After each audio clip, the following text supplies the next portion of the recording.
Let's talk about complex numbers a little bit. So, you saw complex numbers before, but you might not use the actual format for a complex number. But you have seen the complex numbers in different scenarios, different cases. For example, for a function, f of x equals to x squared plus 4. If I ask you to find x-intercepts, find the real zeros or x-intercept of this function, we're going to say that, hey, we're following the definition. By definition, to find the x-intercept, we set y equal to 0. So when you're setting y equal to 0, it means that you have x squared plus 4 equal to 0. Well, naturally, we subtract 4 from both sides, and we say that, hey, x squared is -4. Well, to get rid of this exponent, we take the square root of both sides. You get absolute value of x equals to square root of -4. So I have a negative number inside the radical, or your x is plus minus square root of -4.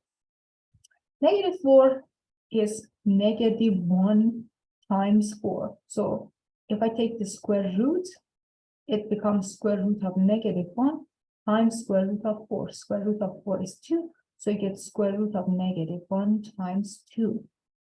Well, what is the square root of -2?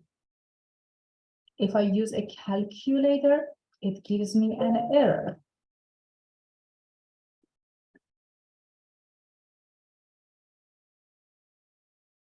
Calculator error. If I ask you to graph this function, as you remember, it is x squared, but shifted 4 units up. Here we go. You have x-axis, you have y-axis, and I'll shift this guy 4 units up on the right. So we don't have any x-intercept.